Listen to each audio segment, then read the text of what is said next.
have you with us on this Zoom meeting. Won't it be lovely when we can have a meeting together in person? But that is still a little while away.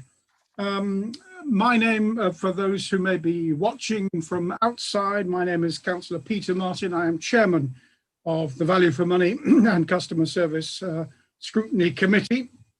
I'm supported this evening by a number of people. Firstly, members of the committee. They are Joan Hegan, Roger Blishen, Jerome Davidson, Jerry Hyman, Peter Marriott, Stephen Mulliner, Peter Nicholson, and John Gray this evening standing in for Julia Potts, who has given her apologies and is not able to be with us. We have also with us various members, various officers.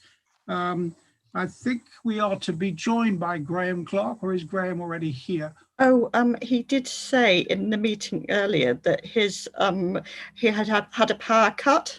Oh dear. All right. Well, so I don't know whether at his home. So I don't know whether he can join or not. Well, some people will make any excuse to get out of. I'm going to say, some people have all of that. Yes. I can see Councillor Clark on my screen. Oh, is he here? Goodness, I couldn't see him. No, I can't see him. All right. Anyway, well, if he is here, welcome. We have also Peter Vickers, who's the head of finance and property. We have David Allam, who is head of business transformation. We have Kelvin Mills, head of commercial services. We will have, we have Robin Taylor, head of policy and governance. We have Louise Norrie, corporate policy manager. Mark Mills, who is the Scrutiny Committee scrutiny officer. We have Fiona Cameron, democratic services manager, and we have Georgina Hall, democratic services officer. Have I omitted to mention anybody? If so, please wave a hand. Otherwise, thank you. We've got various members of the executive with us, Paul Follows, Mark Merriweather, Liz Townsend, and Peter Clark. Peter Clark will be introducing one of the items a little further on. So with those thoughts, let us then turn to the meeting proper. First of all, can we agree that the minutes of the meeting held on the 25th of January, which has been available on which have been available on the council's website, are confirmed? Are we all happy with those? Maybe Agreed. Agreed. Okay, I'll take that as a yes. Thank you very much indeed. I've mentioned item 2, apologies for absence. The only apology for absence this evening is from Julia Potts, and she has in as her substitute John Gray. Lovely to have you with us, John. Declarations of interest. I have received no declarations of interest in advance of the meeting. Are there any declarations of interest that anybody wants to make now? No. Okay, I will take relative silence as that nobody has any declarations. Thank you. Question for questions from members of the public. Georgina, Mark, are there any? No, Chairman. None received. Okay, and are there any questions from members? None received, Chairman. None received. Thank you very much indeed. Okay, then we will move to the first substantive item this evening, which is item 6, which is the service plans for 2021 through to 2024. The purpose of the report we have before us is to present the 3-year rolling plans for April 2021 to March 2024. We of course saw the plans as they were a year ago for the 3 years starting in April 2020. We have a report from us for us as set out here, and we have a substantial number of service plans from the various services. Is there an officer who wishes to commence this with overall before we move to the detail by service? Chairman, I wasn't going to prolong do an introduction. The report is there. It's the service plans are there for us. They've been reviewed in the light of impacts of COVID and other things that are set out in the report. So I thought we'd just go straight to the first one if we can, Chairman. Okay, Louise, that's fine. Thank you very much indeed. So therefore, let's go to page 11 of the report. This is for commercial services. Kelvin, do you want to introduce this? Thank you, Chairman. Yeah, with regard to what comes to this committee as part of my service plan, this is focused on building control and street naming. Although impacted by COVID initially with regard to site visits and the like, there hasn't been a major change to the focus of the service plans going forward for this year. So what you see in front of us is a desire to move forward to a high performance service that breaks even, implementing the agile working practices that started with the Horizon, the new IT system, and really to react to the changes in the industry as a result of Grenfell in the Hackett review and how that will impact on training for our teams going forward. So for this one, Chairman, it's that small element of my services. I'm happy to answer questions. Okay, thank you very much. Any questions? Stephen, you have your hand up. Stephen, would you like to ask your question? Sorry, Chairman. I was going to say on the first item, outcome 23, the impact of not completing the action. I'd have thought one of the important impacts is if you don't get customer satisfaction, you lose income and you don't break even. I think that should actually be noted. Yeah, that would be a very good addition, actually. Okay, fine. Thank you. Joan, you have a question? Yes, I was interested in the part of outcome 25 where we talk about increasing the skills to help meet our climate objectives. Do we have an opportunity to be more proactive and try and embed carbon enhancing measures in the building standards that we seek to impose or monitor? I'm not sure the extent to which we have the ability to do that, but if we do, I'd like to see us take that opportunity. Okay, Kel, that's probably a matter for the Environment Committee, but Kelvin, a comment? Yeah, thank you, Councillor Hegan. Yes, we do have an opportunity to influence that, and consultations have taken place fairly recently where we have fed back into the consultation about embedding those sort of zero carbon reducing policies into building control. So yes, we have an influence and we will continue to do that. In that case, should it not actually be a stated target? Kelvin? And Councillor, where would you propose to Does it not put fit that? in the one part of outcome 25? We mentioned training, but could we not put something equivalent to that 25.4 to reflect that we're going to be proactive? Yep, absolutely. I can update that.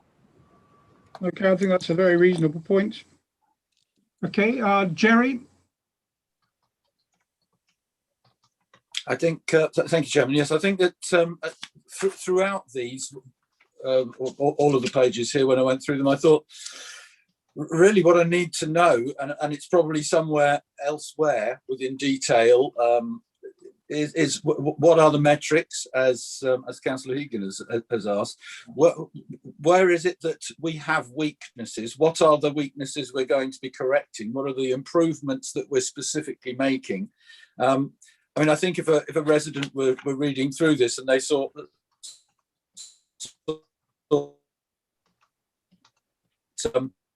F23 is to create an efficient and proactive building control street naming numbering service which achieves break even on budget, balance fees and costs. Well, efficient and proactive, how do we measure that? How can we say we have achieved it? We're going to be doing it over a period of 2 years. I mean, what if we achieve that within the first 3 months? Because we know what we're doing, we know exactly what we need to do in order to achieve what it is we're aiming at, and then we can get on with doing something else. Or is it that you know, we're going to spend 2 years doing things like we have for the past 2 years, and you know, where is it going to get us exactly? Where are we going to be exactly, and how are we going to recognise the you know, the situation we're aiming to achieve when we actually get there? Okay, so Jerry, I think we've got that. Streamlining services and that sort of thing. In exactly what way? You know, if we could have a little bit more detail now of exactly what it is we're trying to do over that 2 year period. Thank you. Kelvin, metrics, measurements, identifying the weaknesses, the things we're trying to correct. What's your reaction to that, please? Well, largely that detail would come out in the review of the business plan, which would again come forward to this committee for review.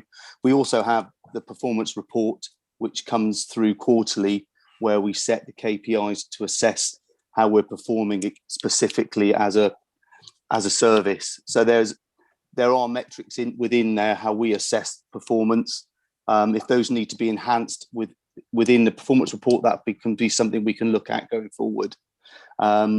With regard to efficiencies, that's about embedding new IT practices, really bringing an IT service that allows agile working, so that my team can visit more building sites to assess more extensions, more new buildings, and obviously attract more fees. So it's about being able to keep them out working and earning, as opposed to being back in the office updating systems. Okay, thank you. Certainly, Jerry, on the business transformation side, there's a tremendous amount of that detail in the quarterly reporting, tying up with the sort of the items here. So I think it is quite well covered. It's a question of whether we need to expand that and ask for more. Right, let us move on then, if we haven't any other questions, to business transformation and to David and to page 13. Do you want to introduce this, David? Yes, thank you, Chairman. So there's a few changes from last time. Obviously, the bulk of the service plan remains the same, or at least a lot of the actions are the same. Quite a few of them have been tweaked or altered. There's been changes in emphasis, changes in timescale, sometimes changes in expenditure. Since last time, we've removed some of the actions that we've completed, so a number of things have disappeared. We've got a few new ones around the fleet management, for instance, and working with partner organisations. There's quite a few more references to finance and climate initiatives, with them being the kind of major strategic changes that have happened since we last looked at it. We've also now got a section on customer services, because the customer services team was set up in October, replacing the support services team. But I think I'll leave it there, Chair, and take any questions that people might have. Okay, thank you.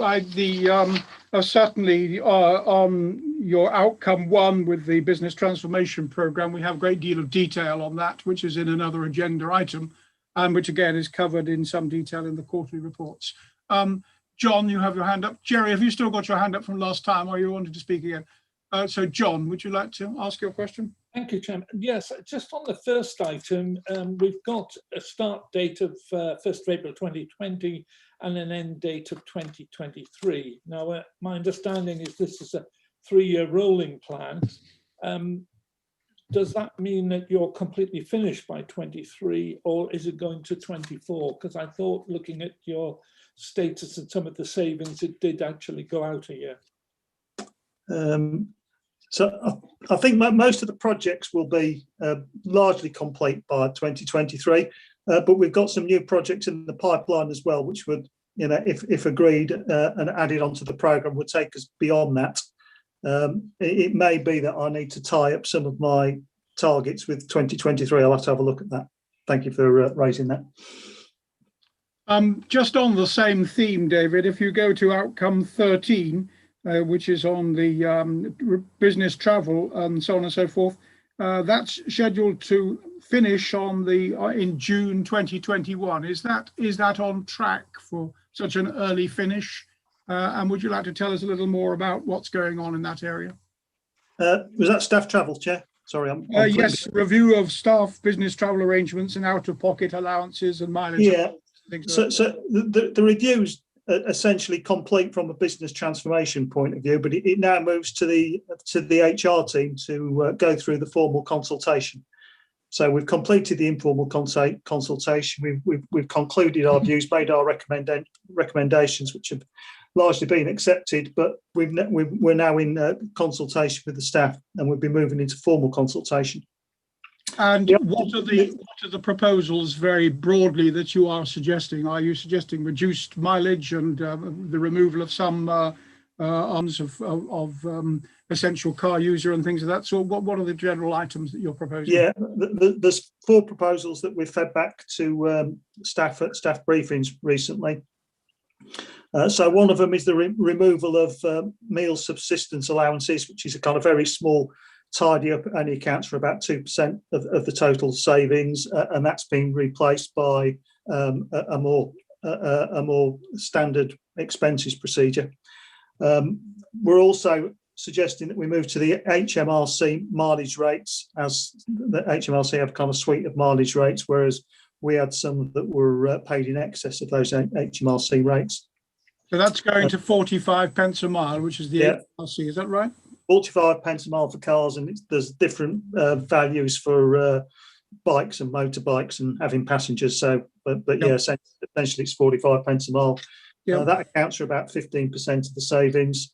The big bulk of the savings comes in the removal of the essential car user allowance, because having satisfied ourselves during the course of the review and having looked at this from which angle you can think of, we believe that 45 pence a mile does cover the total cost of providing a vehicle, which is kind of why the Hmrc rate is what it is. But we've also looked at some independent research that kind of suggests the same thing. Once you reach that conclusion, there's no justification then for continuing to pay an essential car user allowance on top of that. Obviously, that kind of affects 170 members of staff, so it's something that's we can expect the consultation generate quite a bit of feedback on that.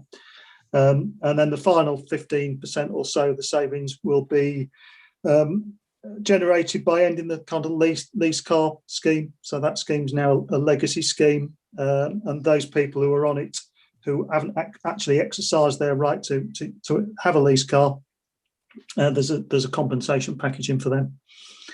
So those are the kind of four principal areas. Generates about £200,000 gross savings, but that'll be kind of mitigated by some things that we'll have to pay out. So 150,000 a year, if my memory serves me rightly, is what's is in that was a target, yeah. Net, right? Okay, fine, thank you. Any other questions for David?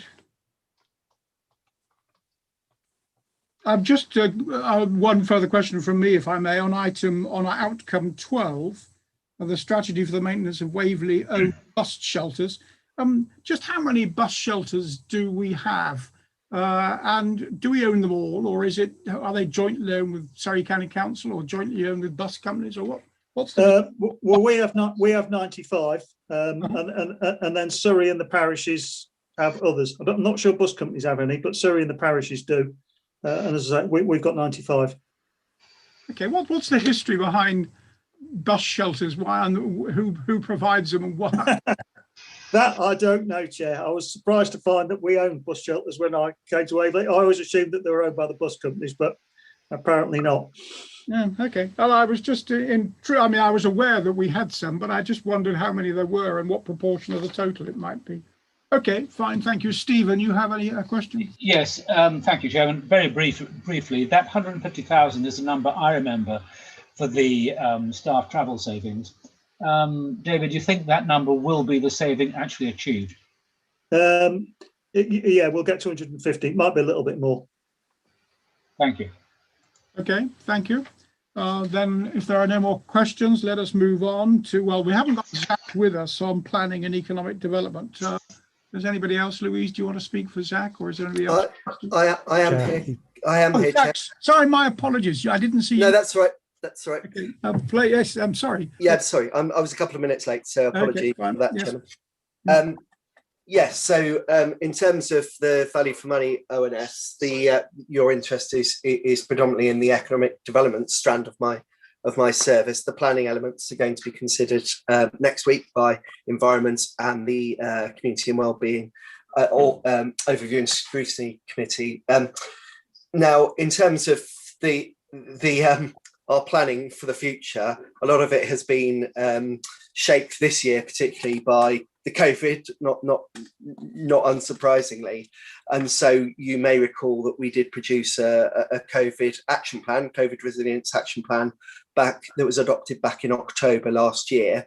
And a number of our actions in the certainly in the next year up till March 2022 are very much geared towards outward facing support that we can give to businesses in accordance with the action plan. And in fact, Action 21, Outcome 21 is about delivering the action plan itself, but there are certain elements with that. So we've split them in terms of the challenges, which are the 3 key challenges that are working with our partners to promote the borough and to identify funding and support, supporting the healthy town centres, and then providing training and skills opportunities and improving business and intelligence. And then finally, this sustainable business and employment growth through our COVID-19 action plan and in terms of supporting businesses through Brexit, which is still obviously having an impact,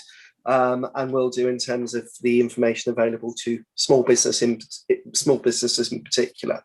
So, I mean, did you want me to go through the actions, or are you just happy for me to just take questions? I'm happy to take questions at this point, and if you need to. Thank you, Chairman. Peter first, and then Jerry. Peter. Thanks, Chair. Yeah, just a quick question on the item where it says install footfall counters. Has that actually happened? Have they been installed in the 4 towns? It started. Godalmings are up and running, and we're getting the figures now. We're working very closely with the 3 chambers of commerce and the town councils to install them in the other towns. So it's happened in part, yes, and the funding's there for it. That's going to be difficult when it says analyse the data. I mean, today, for example, the schools going back to the town centre of Farnham was completely different to what it has been sort of last week. Huge change just in one day. Yeah, I appreciate that, and I think what we'll try and do is compare like to like. So you would look at things like, you know, what are the Saturday figures in the high street from 1 week to the next or 1 month to the next. But you'll see that one of our key outcomes is looking at improving our business intelligence, and we're looking at using some of the additional restriction grant funding money that's coming forward, which we're looking to get some external expert support from an economic development point of view on looking at those figures and trying to extrapolate, because the data in itself, as you quite rightly point out, is only as good as the data. It needs to be analysed, and we need to take account of, you know, anomalies such as the one you mentioned. And we've got that. Thank you, Jerry, then followed by Joan. Thank you, Chairman. Yes, I mean, as far as the economic development is concerned, I mean, I've been self-employed since leaving university, so you know, to me, the idea of councils getting involved in being helpful or whatever, there's always an element of, well, what business background do they have, and what are they going? You know, how can they add any value at all, or how can they help? I look at things like we're going to deliver vinyls under Outcome 18. We deliver a scheme to provide vinyls. We used to have a print business and we used to make vinyls. Are Waverley going to produce them themselves? Are we going to be buying them for other people? What I don't see here, this, as far as I know, none of these things have been in front of us as value for money for us to look at, to evaluate them in terms of are they a good thing and a worthwhile thing to do for our businesses. I don't know whether businesses want us to do this, or whether they'd rather we just simply gave them a bit of money and said, do that because we know you're more efficient at doing it and you know what needs doing. As far as footfall counters are concerned, great. I don't know how these work. I know how they work when we got them in Farnham Park and other places, counting visitors. I don't know whether we're having to put them under the pavements or what, but who is funding them and what sort of money is it costing? Because I have no idea whether we're going to get any sort of return from that. We'll get some numbers, but whether we actually learn anything at all from it, you know, whether the numbers in any way reflect something that we can understand. And then if we do understand it and whatever conclusions we draw from it, what can we do about it? So what can we, I simply can't see that where the value is in that. Jerry, I think for businesses. You're repeating the question now. Can we get, David, do you want to answer that? But e-cargo bikes as well, if I may, because I don't know that we've consulted on that. It's something that's going through the LLF, which is on a separate video at the moment with its own meeting going on. You know, is this something we are doing? I know it says EM3, but are we actually delivering this ahead of our local LLF conclusions? Thanks. Okay, thank you. Zach? Well, on the e-cargo bikes, that was a bid that we put in back in March 2020. for funding for £60,000. So 80% funding of a £75,000 scheme would be providing e-cargo bikes across the four towns, well, Cranley Village, of course. We haven't had a conclusion yet, but they're looking to support us. So that will be mainly grant funding from the AM3. In terms of, I mean, it's difficult to answer the other question because effectively Councillor Hyman's saying he doesn't see a point in the whole of the Economic Development Service in terms of its support to businesses. I mean, I don't know how to answer that other than saying we're trying to use, use our limited funding in the most appropriate way so it gives best bang for bucks. But I don't really know how to answer the rest of those points, really. Zach, before I bring in Joan and John, could I just say that I think it is some time since you have presented formally to this committee in terms of bringing your plan. I note that you've got an action plan which is going to be delivered by October of this year. When would be a good moment that our next Value for Money Scrutiny Committee, for instance, to have you come and present the plan and your COVID plan to us? We have not seen the detail of your plans for a very long time, and I wonder if it would be the best time to come. I mean, I would say the plan's available online, so it's certainly not something that's hidden from view. But very happy to come to the next VFM. I'm going to the next. I've had a similar request from Councillor Kevin Denis, in respect of an update on actual performance against the action plan, and I suspect that's what you want rather than just an outline of what we're proposing to do. So an update on performance. Okay. Well, I'm very happy to do that. Let's get you on at the next meeting if time allows, Zach, because I'm very conscious of the fact that we've not seen you formally. We've had answers and quarterly plans and things of that sort, but I'm very anxious to get you in front of the committee. So that's fine. We'll try and get that for next time. Thank you. Okay, Joan and then John. Thank you, Chair. I'm interested in business improvement districts where our objective is to support their development. Who's the driving force behind them? And again, are we in a position to be more proactive than just supporting? Chairman, through you, this time last year we were all guns blazing trying to push forward a business improvement district plan for the 4 towns, villages in the main towns, and we had that outlined in our economic strategy. Obviously the COVID situation has changed the impact on the high street, and so we took a conscious decision to put that back for a year. So you'll see that we're proposing to restart in earnest in April 2022, albeit the reality is once we've delivered the action plan, we'll be looking to provide the sort of the foundations and stepping stones to be able to move forward with those in next April. This will be in conjunction with the town councils and the chambers of commerce effectively, but obviously and we'll need to see if there is assistance support, another support round for the creation of business improvement districts.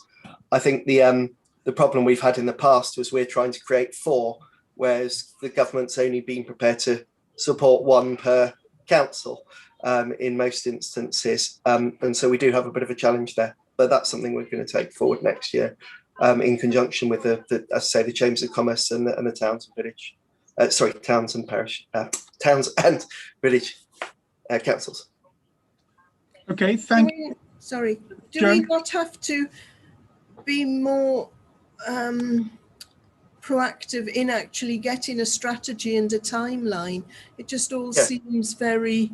Well, no, we were, as I said, March last year, we were getting ready to push forward with that strategy. But then the COVID happened and that's completely blown it out of the water. And there's an argument that says we don't know what the high streets are going to properly look like once we get out of recovery. We don't know, and bids are reliant on companies, local high street companies, contributing, paying money into the bids. And we don't know if they'll be prepared to do that or whether they're, for their survival, they'll be looking at some other model. So that's why we're not rushing into it, and we need to deliver the action plan. But I do take your point, and certainly it's really frustrating to my team that we haven't been able to push it forward. But we've had to sort of focus really on COVID resilience and recovery before we can really push forward. But it is something that we really want to deliver. So I want to reassure you on that. Sorry, Chairman. Okay, thank you. And lastly, John, before we move on. John. Thank you. I commend you, Zach, for not putting your actions against 21 to 24. Most of your actions finish at 21 or 22. If I look at the last item, which is multi-year, they're all in a 12-month period. So if they're multi-year, I would have thought they should expand a longer period. If I could refer to your prepare and input to waive the annual business meeting. I did have the pleasure of attending the business meeting that took place recently, and I thought it was an excellent event, but disappointing in terms of the number of people there. There was only 12 outside people, probably about 15 from Waverley, but an excellent event. Do you have plans to try and increase that participation? And perhaps you will look at your dates just to make sure they all reflect what you really want. First answer, yes, we'll look at the dates. Second answer, I felt it was a good event as well, but I was equally disappointed with the turnout from outside Waverley. I think we need to really push this much harder next year and do a lot more promotion around that, because the economic development team I'll be coming back in a couple of months at the request of the chairman, and you'll see that they are doing great work to support businesses, I agree with you. We need to promote it, and we need to shout louder, and we need to connect with more people. I totally agree. Thank you, Councillor. Okay, Stephen, is it a quickie? Because I'm very anxious that we move on a little. Yes, it is very, very quick. I just wanted to, when Zach, you come to the next meeting, if you could give a little bit of a presentation on how long this annual business meeting has been going on for and what its effect has been. I'd be very interested. Oh, the annual business meeting. Yeah, absolutely. Very happy to. It started off as the finance meeting, but yes, I'm happy to update. Thank you. All right. Thank you very much indeed. Let us move on then to the next section, which is finance and property services on page 23. Peter, do you want to introduce this? Yeah, thank you, Chairman. Just a quick comment on Councillor Molyneux's question. Part of the background to the business meeting is that we have a statutory obligation to consult on business rates, and it's kind of grown around that, so we have to do it every year. Okay, so introduction to my service plans. So the services covered under me. So there's the combined housing benefit and revenue service. So they've been combined for approximately 2 years now. There's the finance service, which covers quite a multitude of activities. There's the financial management, transactional support, treasury, procurement.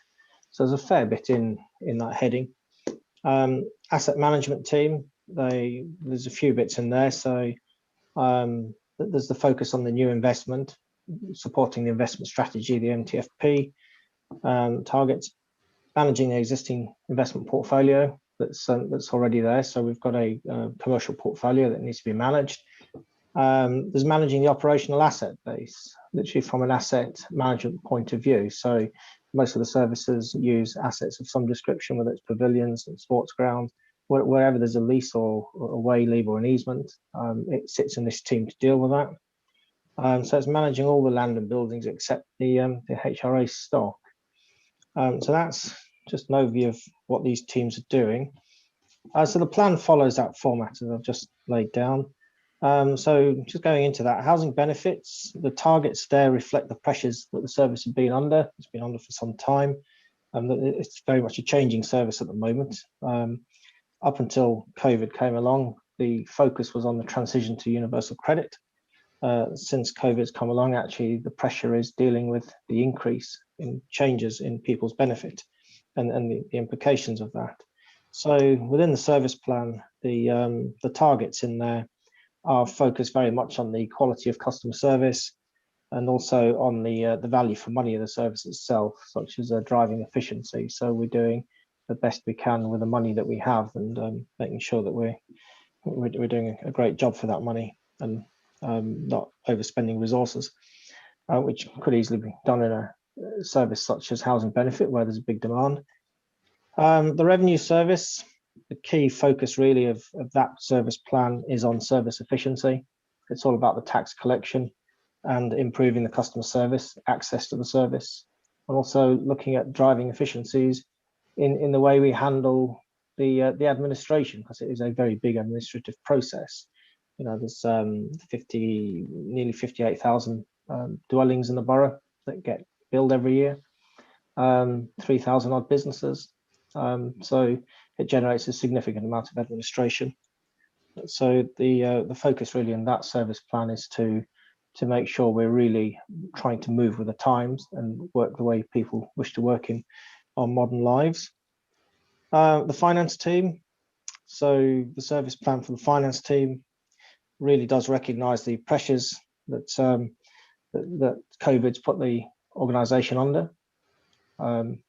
So effectively, our budgeting and financial resilience being tested, well, to the extreme this last 6 months, 8 months, as we've rehearsed many times through the committees we've sat through, sorting our budgets out. So that's really the key focus within the finance team. Obviously, within that, there's things like transactional process and the whole, probably a dozen or so different individual activities. I don't go into the minutiae of that because this is an overarching, what are the key priorities in that service. And then the asset management team, the key focus is what our proper priorities are, which is the MTFP target. So there's income generation, a significant amount of money needs to be achieved from our asset base. Also growing our asset base in a significant way. These are the effective asset management. So we're doing the right thing and we're staying legal from a statutory point of view, and we're up to date in how we are managing our assets and valuations, everything else that goes into that, all the landlord tenancy functions. And also that we've just to make sure we've got the adequate capacity in the right place to deal with that whole raft of activity that goes on under the guise of asset management. So those are the key areas really within the service plan. Okay. I suppose just the asset management team. I suppose within the capacity bit, it just reflects the fact that for many years, up until probably 4 years ago, the service was very much reactionary. It was an internal-looking service, really, at passively managing asset. But you know, the world we're living in today, it's very much not that anymore. It's about actively, proactively managing our asset and getting the best we can from those assets. So over to you, Chairman. Okay, thank you very much indeed. I've got Peter Marriott, then Stephen, and then Jerry. Peter? Thanks, Chair. Just a quick question, Peter, if I may ask, on outcome 7.2. You say you effectively manage the investment property portfolio in support of the Council's carbon neutrality plan. What measures do you actually take in dealing with that? So there's a few measures we look at there. So all new inward investment that we're looking at doing, we take a very close look at the carbon issues within every investment. So we're aligning our investment strategy as much as possible to our new emergency to make sure that we're investing only in wherever possible, at least carbon neutral asset. And also within the asset base itself, we're looking at the overall asset base to understand what our position is in terms of our own carbon neutrality. So to some degree, that's working with our sustainability colleagues to understand what those requirements are. To a big degree, quite a lot of the asset we have within a commercial portfolio, we don't have a great deal of influence over whilst they're on long leases. But we still have to understand what we've got in those within that asset base and know what to deal with. Okay, thank you. Stephen, then I'll come to Jerry. Thank you, Chairman. Peter, on 7.3, what is the current headcount in the team led by Caroline Wallace? It's 4, just around about 4. So yeah, just shy of 4 full-time equivalents. So it's 4, including Caroline. Yeah, so there's Caroline Wallace, there's Vicky, there's Ali, and Fipa. Okay. And is Caroline the only surveyor, or do we have others? No, we've got Caroline's our chief surveyor, and Ali Moss is our senior surveyor. We have an administrator who's also training as a surveyor to pick up some of the work within the team. Okay, thank you. Okay, thank you. Stephen, sorry, Jerry. Thank you, Chairman. Yes, under 7.1 on page 25, it talks about the property investment strategy and HM Treasury not for yield guidelines. I appreciate we've got the pink papers at the end of this meeting, so we'll be talking about the property investment strategy there. But if you could just clarify for us the not for yield guidelines, is that does that reflect the statutory guidance regarding the primacy of protecting our capital, or yeah, is this something of which I'm unaware? I haven't got my head around what exactly that means. Thanks. So sure, Chairman. So Councillor Hyman, the HM Treasury has taken over the Public Works Loan Board as of back end of last year. So in December, the HM Treasury issued a set of guidelines about accessing government borrowing through what was PWLB, and the criteria to access that borrowing was that local authorities cannot undertake primarily for yield, as in we're buying an asset entirely to generate revenue. If we intend to access PWLB borrowing in the next 3 years, hence after the investment's made. There are some subtleties to that criteria, which we covered, if you recall, at the budget meeting back in February.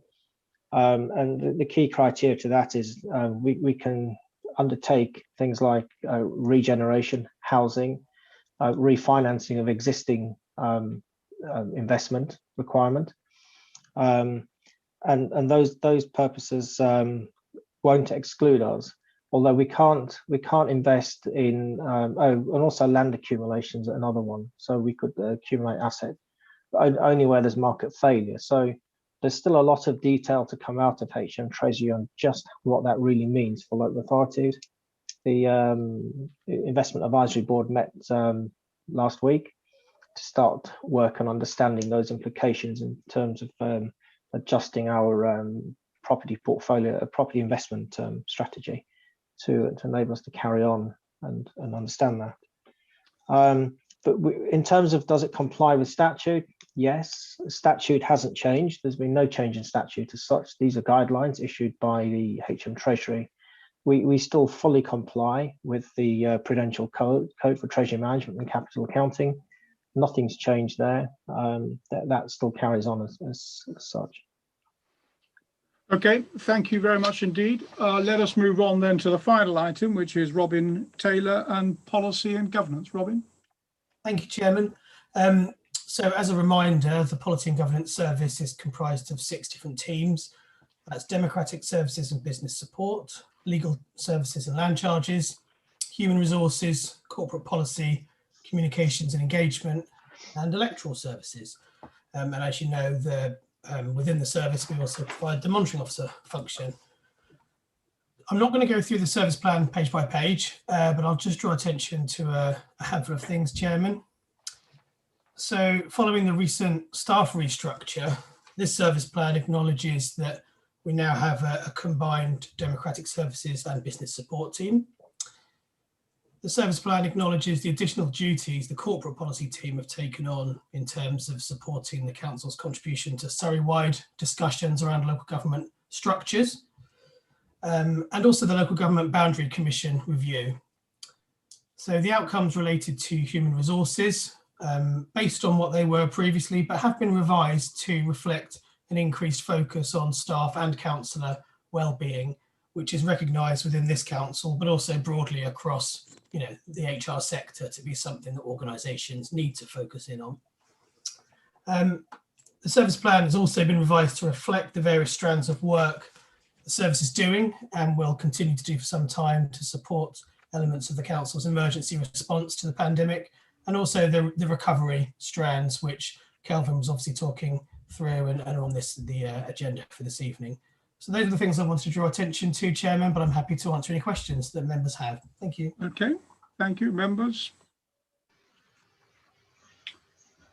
Whilst members are thinking, just on your last point on PG 23.5, I just wondered how you're getting on with the May 2021 election preparation. Any thoughts on that? I mean, it's a difficult situation, but we've been planning for some time, Councillor Martin, to try and have a COVID secure election. Obviously elections are a significant undertaking, and are generally a very physical process involving lots of people, both in terms of staff, councillors, candidates, prospective candidates, and of course all of the voters. So there's a lot of people involved. So we've been for some time putting together our risk register and taking action accordingly to really make the elections as safe as can be possible. And one of the big things we've done, along with other authorities, is to encourage wherever possible people to take up their right to have a postal vote, even if it's only for these elections. And we are already seeing large amounts of postal votes coming in, which is great because that's obviously a safe and secure way that people can vote. Okay, thank you. I've got Joan and then Jerry. Thank you, Chairman. I was a little intrigued by outcome 12, where you're talking about 100% door-to-door electoral canvassing to be paperless. Could you just expand on where that's come from and how it's being implemented? Yeah, sure. So thank you, and through you, Chair. Thank you, Councillor Hegan. So the way that canvassing has previously worked is that door-to-door canvassers will travel around with bundles of papers where they mark off the properties that they've been to, and they will fill in their paperwork as they go. What this project is about moving to a situation where that door-to-door canvassing can still happen in the longer term, but the results of each door knocking, if you like, are recorded on a mobile device. That's much more safe and secure. So it's recording the same types of information, but immediately onto a device and then being uploaded back to the council's main records. Okay, thank you. Jerry. Sorry, Joan.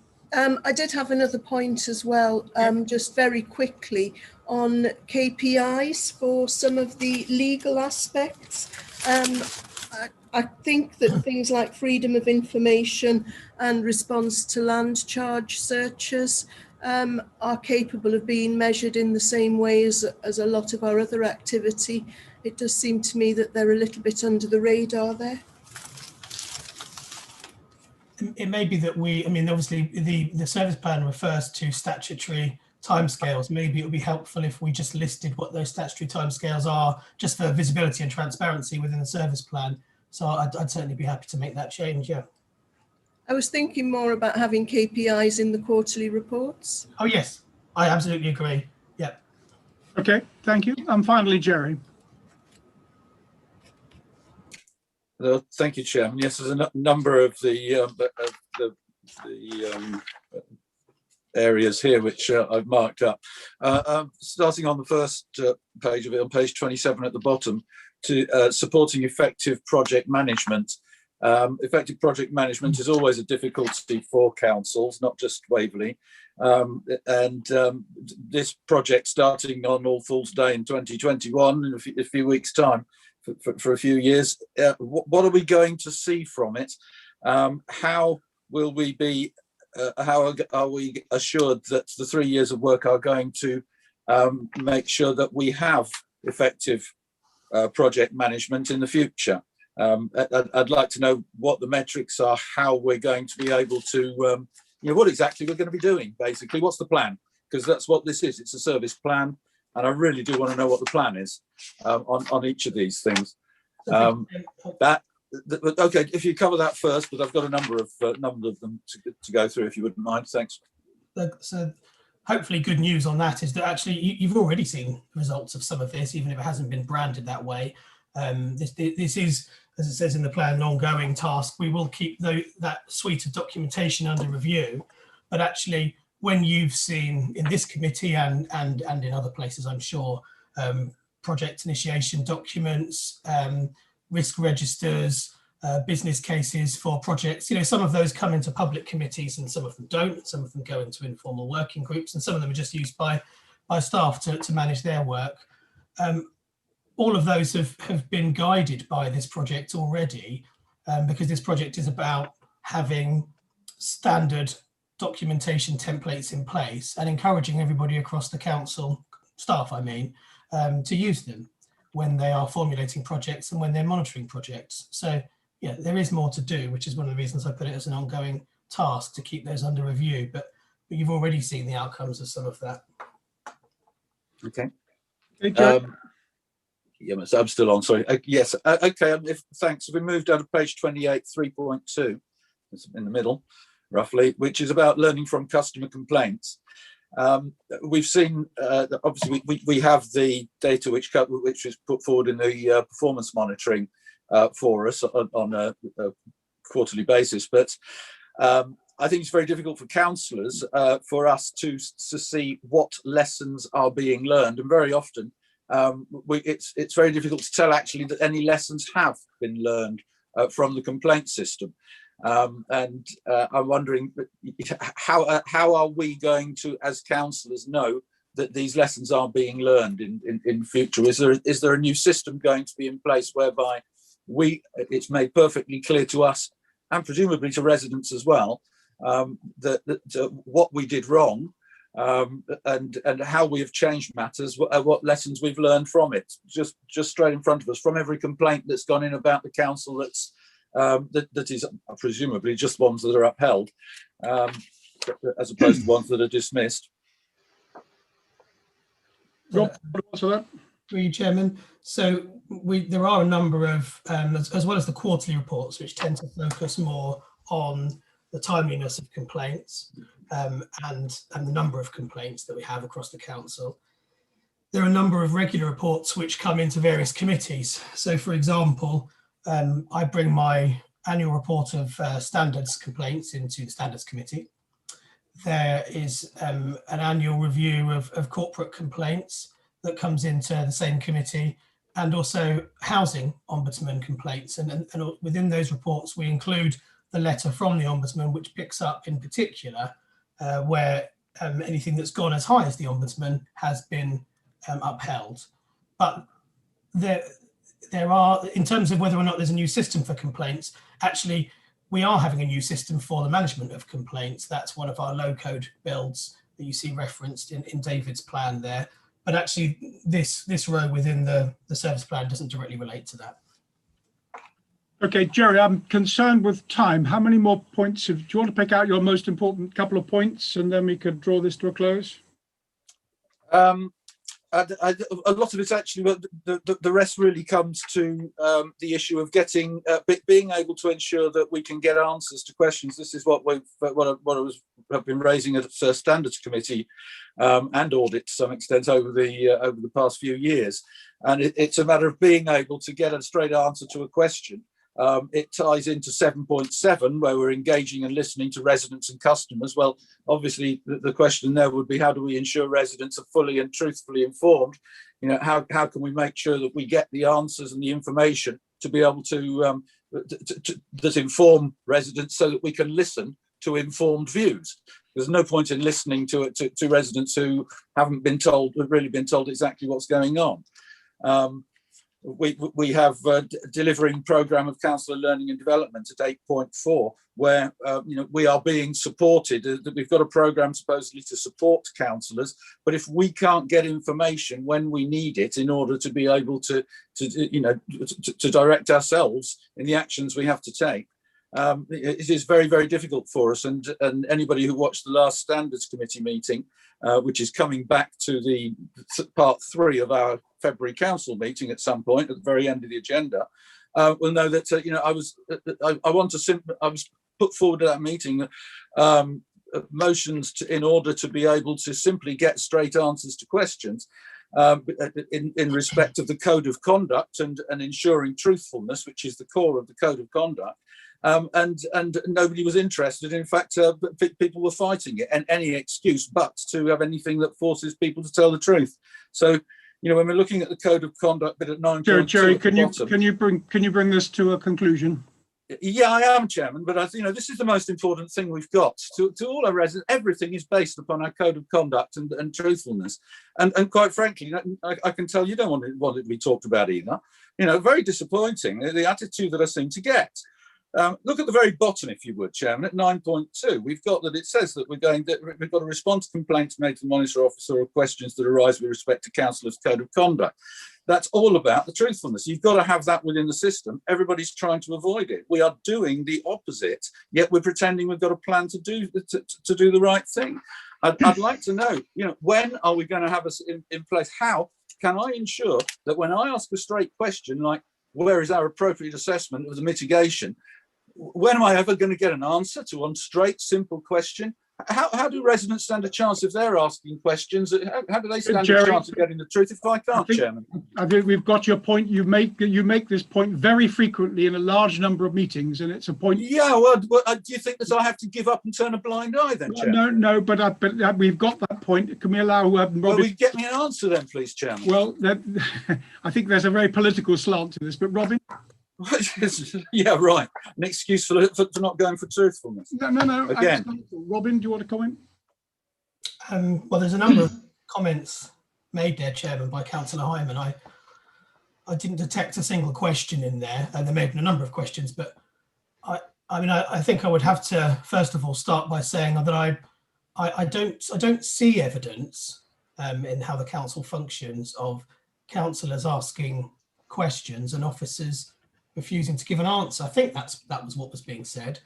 I didn't see any evidence of that, but I would say, bearing in mind this is a public meeting, I would always want to know if anybody has evidence that of situations where questions are asked and officers don't respond. Please put that to me, because obviously that's something that we would need to look at, and I would make sure that my colleagues do answer any questions from councillors. Okay. Thank you. I'm going to conclude that agenda item at that point. We are asked as a recommendation to consider the service plans, make any observations or comments to the executive. I think we've made our observations along the way, and I trust that officers and portfolio holders will take note of those. Are we content with that as a recommendation and that we should proceed? Yes. Thank you. Okay, very good. Thank you very much indeed. Let us then move on to a verbal report on recovery, change and transformation, item 7. Calvin, I think you're going to give us a report here. Yeah, thank you, Chairman.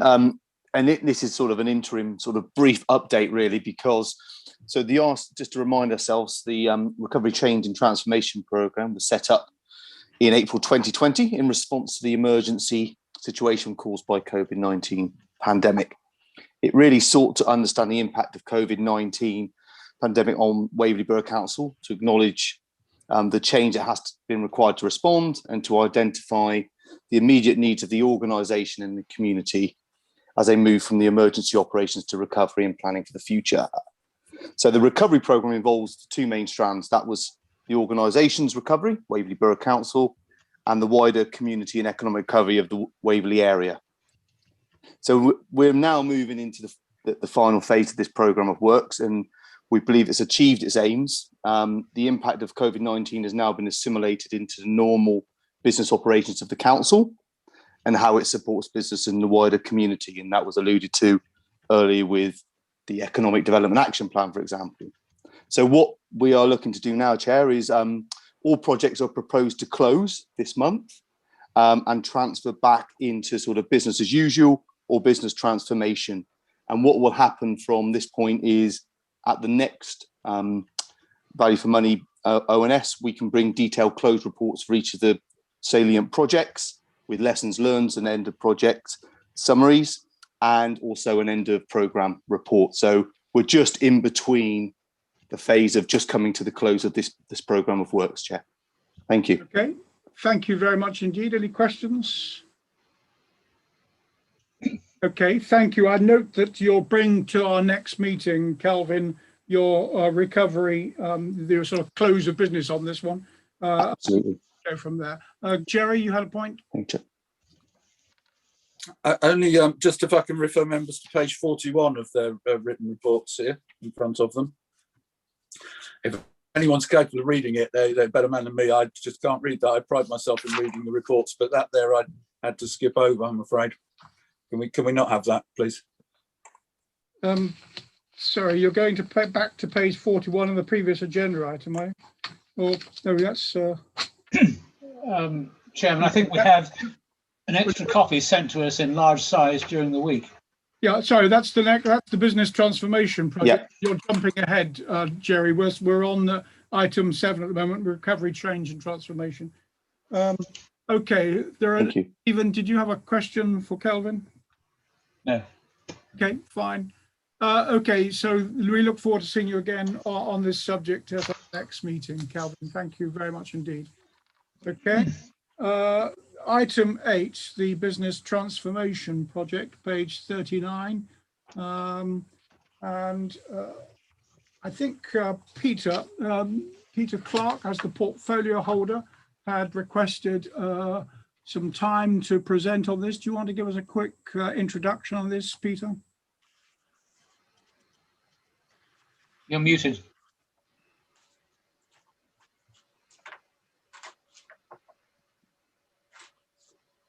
There we are. Sorry about that. Okay, Peter, you're there. Thank you. Yes, just a few words. Thank you, Chair. I'd like to start by fully endorsing the words that you said at the beginning of the meeting, that it would be great to get back to working in person with each other in the council chamber and in committees. It's strange to think that just a few weeks after being given the business transformation portfolio, we were forced into the first lockdown, which hopefully is no reflection on my appointment. But this has meant that the only members of the business transformation team I've actually met in person is David Allen. Changing the way we operate to make savings and to work better is never an easy task, but to be working on such a complex program at arm's length via Zoom, etc., is something that I don't think we've ever attempted before. So I think it's a great credit to David Allen, Wendy Cooper, and her team of Henry Ascoli and Richard Moss for keeping this program on track. The business transformation program is a significant contributor to the medium-term financial plan and has already realised £356,000 of savings, which is 1/3 of the targeted amount. Of 10 separate projects, 9 have already started, of which 2 have been completed, revenues and housing options. Of the remaining 7 in progress, 2 are requiring escalation, but the remaining 5 are on track, which I think is a great credit to the team. So I'd like to thank you, Chair, for allowing me these few words, and I'd hand over to David Allen. Thank you. Okay, thank you, Peter. David, do you want to add anything? Yes, thank you, Chairman. Thank you, Councillor Clark. Yes, so we're just kind of a broad overview of how we're doing on the business transformation programme here. I mean, I suppose the headline message is that when we embarked on this programme about 18 months ago, we were envisaging about £1 million worth of savings, and we're going to get there or thereabouts. You'll see from the kind of 2 sets of numbers on each of the appendices that they do vary slightly, with the first set really looking at the targets and the second set looking at the money that's actually in the bag. Finance kind of update that every couple of months as decisions are made, which is why some of the discrepancies are there, and some of the savings come in over a period of time, depending on factors such as if we have to sort of make some initial investment and outlay. So that kind of explains why all the figures don't necessarily all look the same, but there is a sort of story behind each one. So I mean, I will quickly run through some of the kind of main projects that's going on. It is kind of appended there in your table. I'm sorry the prints come out a bit small. We tried to get everything on one page rather than have it on two. And when we did that, ModGov didn't like everything being put on one page. I think you did send out an A3, coloured A3. At least I got that. Did everybody else get that? Yeah, that's Okay. Georgina that sent that out, I think. So thank Jerry, you you should have received a much enlarged version of page 41, as I've got here. Okay, sorry, David. Was that sent out by post, Chairman, or presumably was it sent out by post? And when would that have arrived? It I haven't arrived, got one, so. it arrived by post to me last week. With other stuff or not? By itself, I think. Georgina, you sent it out? By itself. It was sent out by the print room last week, yes. Yeah, I received it last Thursday or Friday.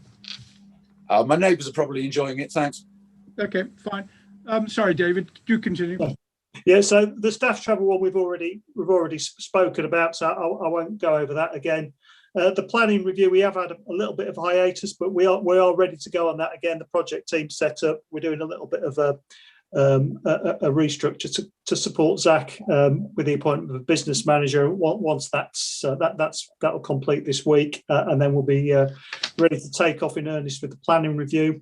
The building control work is largely done, and Kelvin will be making some adjustments to his delivery model over the course of the year. We should realise our saving there. The digital transformation section is all about our low code.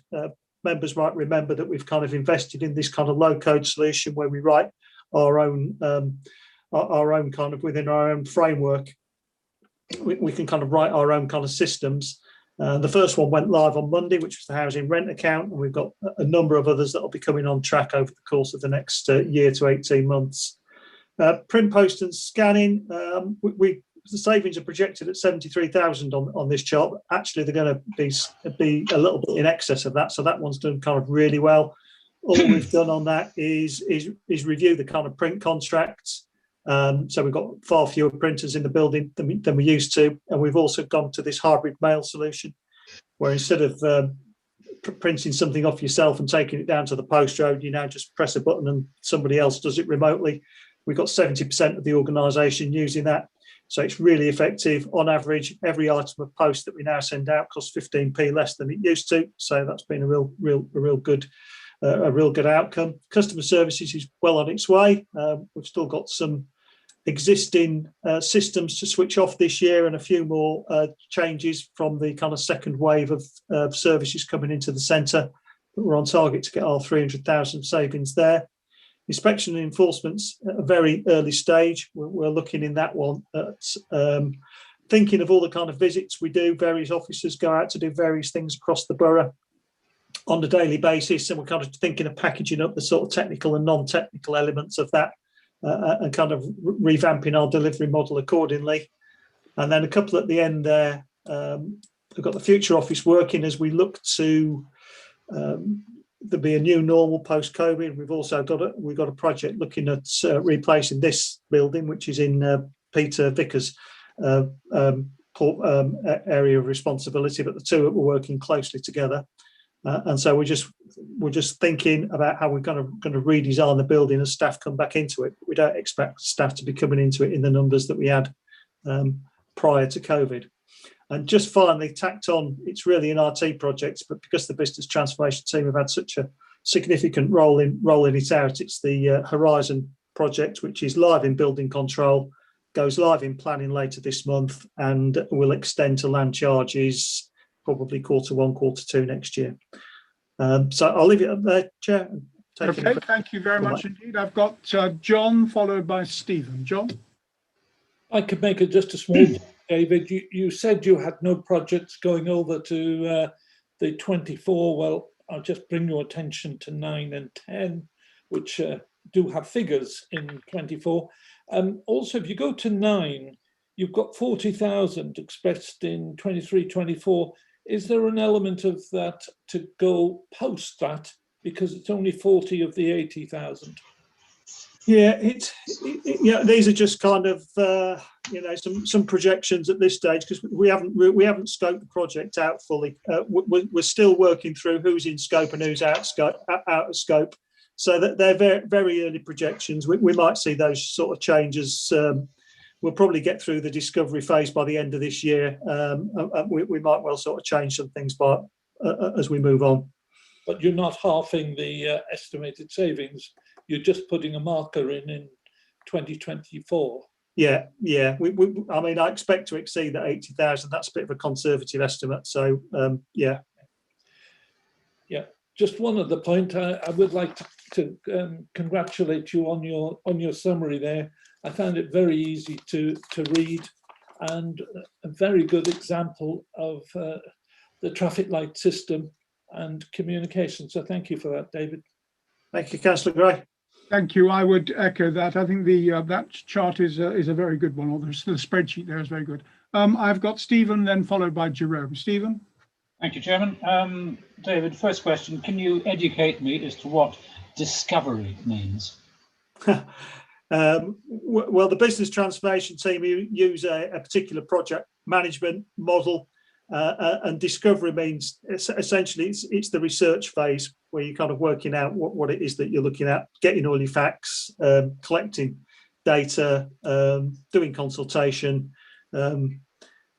It's like in a systems thinking stage, you have a similar kind of stage in systems thinking before you get into the design stage. So discovery is just another term for that. Okay, if you look at item 6, where project objectives just says be determined, how does that differ from discovery? Well, the objectives will be set out in the PID, and the PID comes before discovery. So they haven't got an individual PID for all the low code solutions yet. Partly because we've got 35 separate projects within that. We started off, the main one that we had in here where the 30,000 comes from is the licensing area. But we've also got a number of other low-code projects on the way. Quite a few of the early ones are on waste. We've got one on freedom of administration, one on complaints. But when we do a full-blown PID, then the kind of project objectives and deliverables are set out within the PID. And Wendy's extracted the project objectives from the PID into this column. But for the digital transformation project, there is no PID as yet. Okay, thanks. So if we look back at number 2, discovery comes before you draft your PID, and then you state what your project objectives are. Is that correct? No, discovery comes after the PID. We set out the project objectives before we embark on discovery. Right. So that says pause pending PID at the moment. Yeah. Well, the PID is now written. So she just put a broad project objective in there. But the PID is now written, and it does contain a number of project objectives and deliverables, but it hasn't been signed off yet. Okay, so you're still in the discovery page or stage, sorry, or you will be once it's been signed off. That's right. Okay. Stephen, I think perhaps you probably ought to have a little private session with David if you want to get down to the understanding each of these items. Well, no, I mean, Councillor Hyman has a point. I'd quite like to get some clear answers, and they're not going to be long questions, though. Item 6, so do you have any sort of idea at this stage of the overall delivery time? We're talking 1 year, 2 years, or longer? So we've got, at the moment, we've got 2 years. It'll be 2 years is the short answer. At the moment, we've got 35 projects on the go. Most of those projects will conclude within the next 12 months. We're still in the very early stages. We've got one over the finishing line and 34 that we're working on. But that 34 will be increased as we go along, where we find that we can write a solution within our environment. Right. Okay. Thank you. On item 8, you've got a total target of 300,000. You say you've completed 2/3, and therefore 200,000 to date. Am I right to deduce that means roughly 5 posts have been deleted, or is it rather more than that? It's more than 5. And that is the source of the savings, I would assume. in the main, although now we've invested in the low-code solution, it means we can switch off some legacy systems that we won't need anymore because we're replacing them with stuff that we're writing ourselves. So it's a combination of those two things. The legacy systems switch-offs will probably be around the sort of 75,000 mark. Oh, that is quite large. Okay, thanks. I mean, it would be good actually to have a statement for next time, just what has been done and how the savings have been generated. Otherwise than that, that answers all my immediate questions. Okay, fine. Thank you, Jerome, and then I'll come to Jerry. Thank you, Chairman. First of all, congratulations on getting to where you got to already. Transformation projects, from my own experience, are very difficult things to manage. What would help me in terms of ensuring the value for money that we're getting out of this? Quite clearly, we are making substantial savings, but on each single project, it would be helpful to me, at least, if we had some idea as to the budgeted costs and the actual costs of each area, so that we can understand what learning lessons which we may be able to draw from the projects which you've got listed. As a small suggestion, if I may, could we have this as an actual spreadsheet? It makes it much easier to play with than looking at large documents. Although I agree with Councillor Gray, the colour coding has been very helpful in terms of identifying where to look. Thank you. I think page 43 helps a great deal, Jerome. It's not just the. Yeah, I've got that in front of me as well on my other PC. Okay. Okay, David, do you want to make a comment on that? I shall have to talk to my people who produce these things for me. I can't take any credit for how effective these tables are. Somebody else has done that for me, but we'll see what we can do. Yeah. Yeah, I think the enhanced A3 version of page 41 is very good though. Jerry. Thanks, John. I just wanted to apologise for my criticism of page 41. In retrospectively, obviously, if others have received it, it's obviously not officers' fault. I haven't got it, so I do apologise for that. But I am very supportive of the concept of the business transformation project. It's difficult, I appreciate, with COVID in the way, but it is important work and very supportive of what's being done. And I look forward to being able to enjoy these in colour at some point. I'll find them online. Thanks. Okay, thank you. Well, thank you. Could I just say, David, I think this presentation has been really good. It's very good to see that there are so many of the projects which are either complete or which have already yielded savings, and you're very confidently saying that many of the savings that are identified here in the cost reduction forecast are going to be exceeded. So I think it's a very encouraging a presentation that you've given us. And may I commend you for that. Thank you very much, Chairman. I'll feed that back to the team. Thank you. I think we're all very impressed. I think our recommendation is that members are invited to comment on the progress reported. I think we've very satisfactorily done that, David. And Peter, thank you for your part in that as well. Okay, thank you very much indeed. If we may now move to the next item in the agenda, which is to consider the committee work programme. This is on page 45 of our agenda papers. If I may say that, Mark, do you want to say anything by way of introduction, or do you want to just allow me to go straight into this?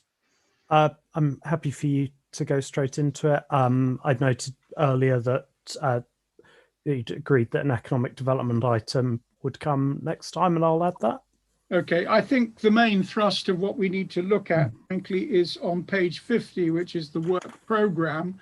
The earlier part of the presentation or the report here is what's gone in the past. I think in terms of what's coming up in the future, and I don't know when our next meeting is going to be. It's not in my diary, and I think we've got to get that from Fiona or others.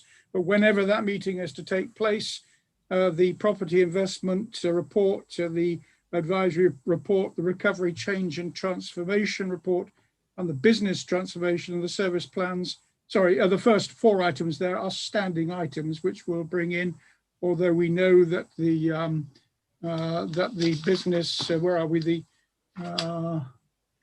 recovery, change and transformation project next time will be the final time that we hear on that one. We need to look at some point at the car parking review, whenever that may be available. And I would very much like to have a presentation on the workings of the community infrastructure levy at some point as well. Are there any other items that anybody wants to make mention of in terms of the forward programme?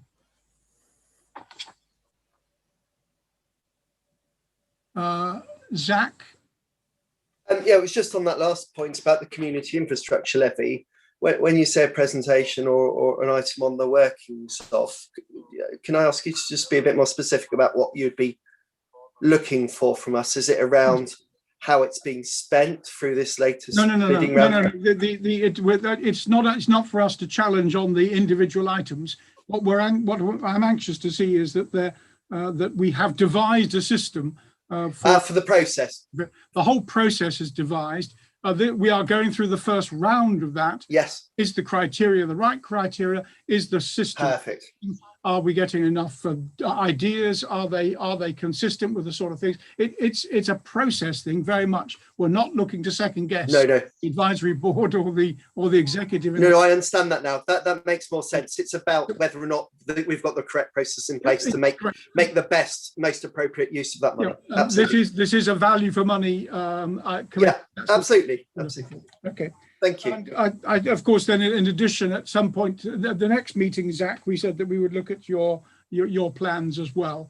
So that will be the items on the next meeting. Are there any, Joan? You may want to talk about reserves at some point as to whether we want to repeat the informal meeting that we had on reserves, particularly on insurance. Do you want to bring that up at any point?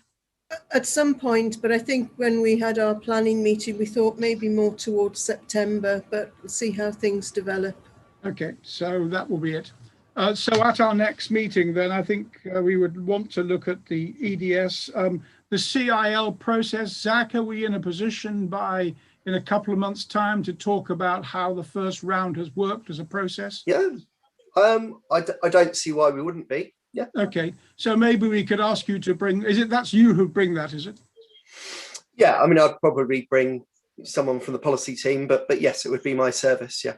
Okay, so can I then propose that makes it really worthwhile you coming to the meeting then, Zach, if you come and present on the community infrastructure levy and how it's working, if you come and... Well, Chairman, do you want a very rapid update? Is that... No. I know you've had a meeting today, but let's hold on that. Okay, fine. But I am anxious that it does come formally to this meeting at some point.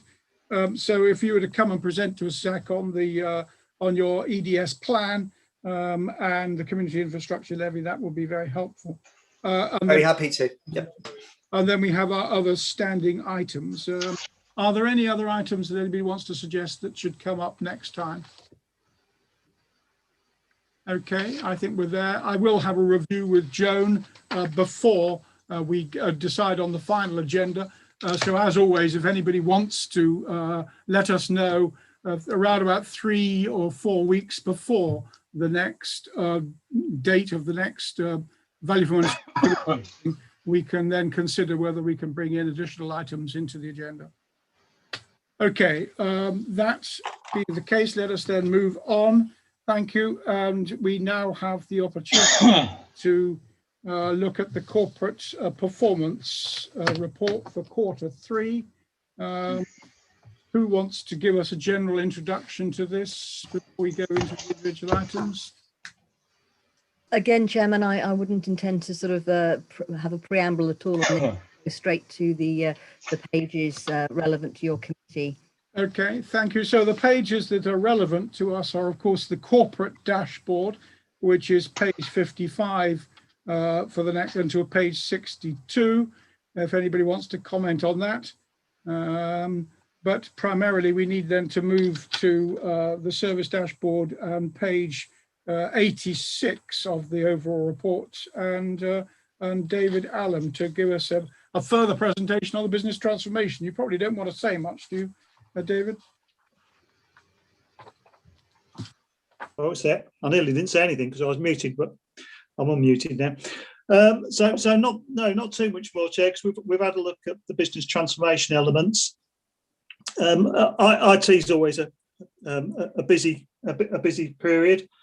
So there is a kind of a few things that you might want to note on there. We've had the kind of IT strategy. I've already talked about the low code IT strategy, which I expected was going to get signed off at full council, but I've been to 2 meetings. I think I'm going to a third before we're going to get to that on the agenda. So I'll probably get lots of conversation on that at the next meeting. I suspect I suggest you don't start that little ball rolling, otherwise we'll be.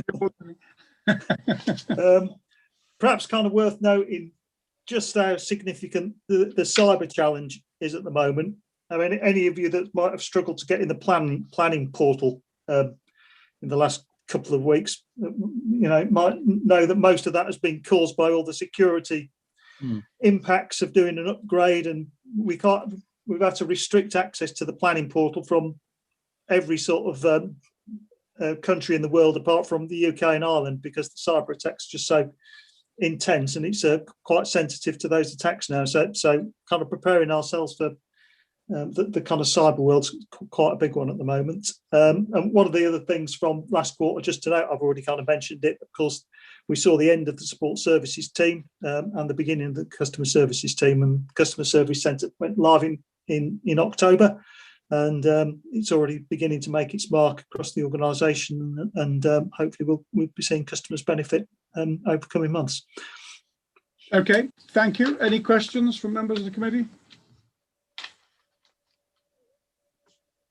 I see no hands. Thank you. Let us move on then to Peter Vickers. Excuse me, Peter Vickers on finance and property. That's on page 90 to 93. Peter, do you want to introduce this?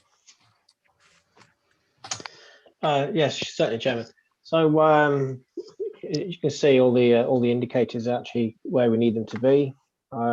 It's a repetition really of the first 2 quarters. In itself, it's fairly, you'd say, quite consistent, which it is, but the story carries on that this has to be read in consistency in the light of the amount of pressure that these services have been under to maintain the customer service and the delivery within the capacity they've got.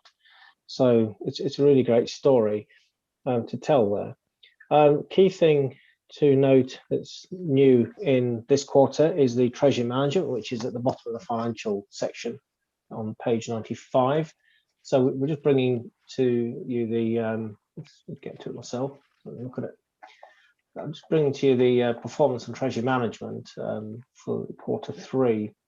This reinforces what's gone into the budget in terms of assumptions.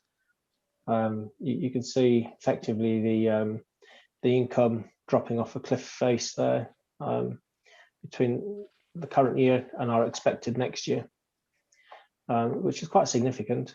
You said page 95. I think you meant page 92. 92. Sorry, I'm scrolling through. It's a bit slow on here too. I'm scrolling quicker than the pages are updating. So page 92, finance quarter, 92. So you can see there, Treasury Management update, 2020. 1920, we had £906,000 worth of income on the average Treasury cash of £77 million on deposit. You can see 2021, we're at just £1 million less on average, so we're on 76 million. We've gone out longer because that's the structure of the interest rates. So we went from 177 days on average to 205, and we've dropped £1/3 and that's the challenge we're against. And looking forward, you can see 2021, we're saying actually because the base rate's gone to 0.1, you can't get much more than 0.15 for beyond 3 months. It's just really a lot of deals we're seeing just not worth doing. But we have done, first of all, we've got a significant amount of cash now earning us nothing in the bank. But we have managed to place some sizable deposits in the last couple of weeks, around about the 1% mark for a year, minimum year. which is a great place to be considering. They've all been within our Treasury performance indicators. So within our Treasury Management strategy, if you recall, we have a basket of indicators around risk management. So we're very comfortable making those investments. We don't feel we've put anything at risk in that respect. So there is a good news story even at the bottom of that line, to be fair, that we are managing to claw back. I mean, it's not humongous amounts of money, but some tens of thousands from the position that we were in literally only 2 months ago. So in a nutshell, really. Okay, Chairman. thank you. Stephen. Thank you, Chairman. Peter, quick question. What sort of borrowers are we now lending to? Are they other local authorities or other forms of deposit taker? Bit of a mixture, housing association, other local authorities, predominantly. The banks, we tend to get slightly less on those. But the local authority market has been growing year on year. It reflects the changes around PWLB in terms of access to that, where there's a much more active market amongst local authorities now to manage their cash flows. And it's still a cheaper way of financing what it is to go to PWLB. Right, and so I mean, what proportion of our overall assets are out for a year? Just 1 second, I'll find an email and I'll tell you, because I actually had that in my inbox yesterday.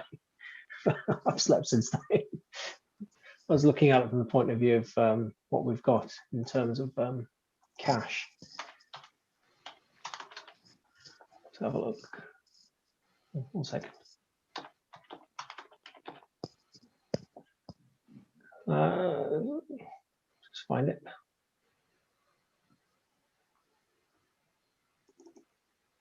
You're talking about what, roughly half, or much less than that? Oh no, it's a lot less than half. The thing is, we've done 2 deals of probably around £10 million.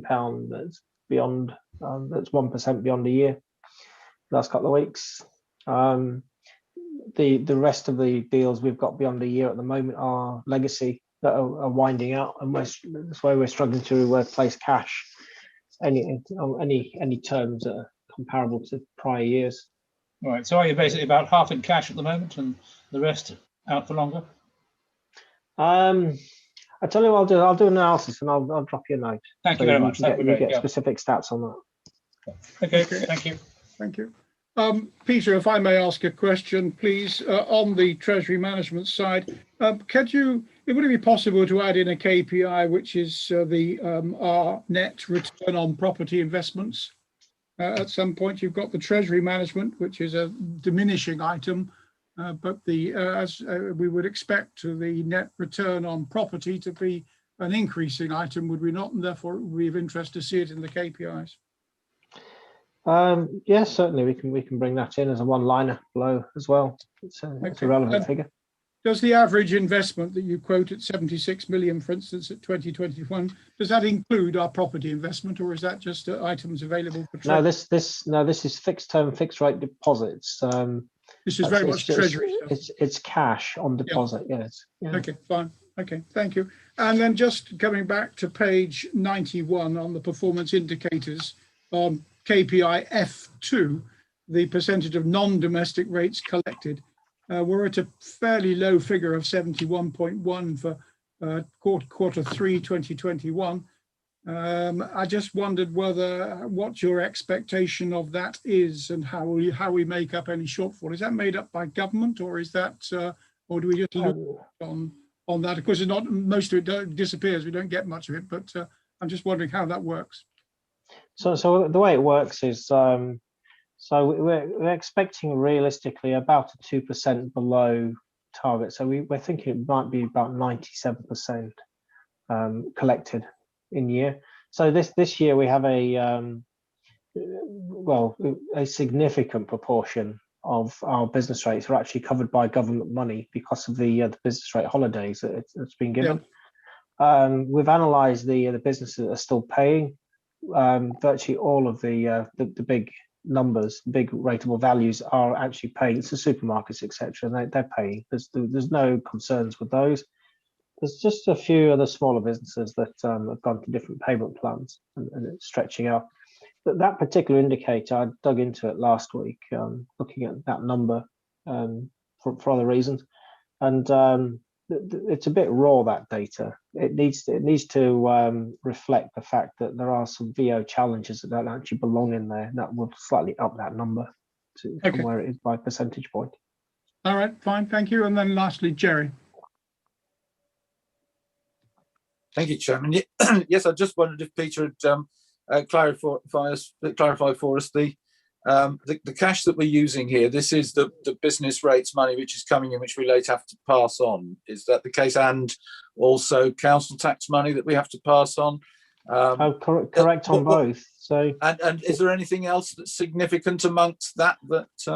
Yes. So, Councillor Hyman, if you work through the key areas of the business, so there's 90 odd million pounds worth of council tax coming in over the year. There's 38-ish million pounds worth of business rates coming in. There's 27 million pounds worth of benefit subsidy that we get directly from the government in several tranches. That goes out the door on a 4 weekly cycle. So we hold that amount of money for a significant period of time. We've got housing rent trickling in on a virtually direct debit. That doesn't come over from benefits. That comes in on a weekly or 4 weekly basis, so they draw the DDs down. Then the fees and charges. So there's car park income of, well, not a great deal this year, to be fair. Usually about 6 million ish. Was it 6? Just over 5 actually. So those are the big numbers coming in. Obviously, there's other fees and charges that make up various ebbs and flows of probably another nearly 10 million. Then on the other side of that, we've got the salaries bill going out on a 12th basis. That's 17 million pounds over the year. And then we've got precepts that go out over 10 months, which are paid on a set date, a pre-arranged amount of money. So that doesn't vary. And that creates a significant time lag in cash flows in our benefit. And that's where we get the liquidity from to average around 77 million pounds of cash in the business at any point in time, as you can see from the data in front of you. That isn't projected to reduce much over the next couple of years. There's no significant changes in our operating cash flows, even with COVID impact. We've seen a few £1 million reduction on car parking, for instance. So the key driver for that amount of money is where we go with reserves and what else we invest in. Well, thank you very much. Okay. Ask a man who knows, or what, that's thank you. I'm very impressed by you, but that you've got it all. I'm pleased. I'm more than pleased that you have it there in your head. That's the best answer you've had on that subject, I think, Jerry. Well, Chairman, I'm just wondering. I know there's no such thing as no such risk, Peter. Is that the people that we're lending the money to at the moment, if they're other local authorities, presumably not Northampton or whatever, I don't know. That was tongue in cheek, but is there any risk in these? We've got a 1% return, which in this world is wonderful. In any normal sort of world, but atrocious. Is there any risk attached to that? Well, Councillor Hyman, I have to give the industry standard thing about there's no such thing as no risk. However, we do have Treasury Management risk management indicators, so we don't invest below AAA rating. Local authorities are not rated in that respect, but at the same time they can't go bankrupt. Saying that, we are very choosy about which local authorities we invest in. So we do due diligence on them. We understand their positions, because we don't want to be getting into any protracted negotiations recovering money from those authorities. But even a Northamptonshire authority, if we'd invested in them, it wasn't at risk. They're a local government authority, and the money is guaranteed back from them. The government would stand by that. The issue with that type of arrangement would be possibly a timing while they reorganise themselves, as Northamptonshire did. So the risk there is about just avoiding those kind of scenarios. And you're not going to do us a list of those ones we're going to avoid? No, that will be a trip Not too at all. far, Joe. Okay. Thanks very Not at much, all. Peter. Thank you. I appreciate it. Thank you, Peter. I think the small amounts of cash that I've got, I would gladly give to you if you get a 0.89% return. So if you let me have the account, I'll transfer a little to. Chairman, I was going to ask if Councillor Hyman wanted to ask about derivatives, whether we're using very many of those at the moment. Well, let's not go down that. Without more ado, thank you, Peter. Let's move then to page 93 to policy and governance. And Robin, do you want to introduce this for us? Yeah, thank you, Chairman. I hope the report speaks for itself largely, so I'll just say a few things. The commentary sets out the extent to which services carried on to support the council's efforts in terms of the pandemic, but also a number of specific projects within the quarter, some of which I mentioned in the service plan introduction. So that's around the democratic and business support restructure. It was around the KPMG work around the government structure, and around the first phase of the local government boundary commission. So those are all on top of all of the business as usual stuff that's had to be delivered within the quarter. And you'll see in the finance section that we have got quite a vacancy rate within the team. Largely that's been managed and on purpose, but we do struggle sometimes to recruit into some key posts into the team. So that also shows up a little bit within those figures. In terms of KPIs, the service shows a slight reduction both in long-term and short-term sickness absence, and that was something I picked up in the previous Scrutiny Committee, and that trend is continuing, as you can see there. And that's all I wanted to say, really, Chairman, but happy to pick up any questions or comments from the committee. Thank you. One question from me, Robin, and this is something which the Chief Executive talked about on pages 58 and 59 for overall workforce data, that staff turnover this quarter compared with the comparative quarter a year ago is quite a long way down. Absence data is looking good in comparison with a year ago. In many ways, you'd expect absence data with COVID-19 and all the rest of it to have caused those to go up, and yet we're looking pretty good from what I can see. Are there any other thoughts that you had on why those things are looking so good? Yeah, thank you, Chairman. So my main observation would be that, with everybody or a large number of a large percentage of staff working from home, there's a huge amount of flexibility there, and lots of staff who wouldn't otherwise have been working from home are able to be very flexible about their hours.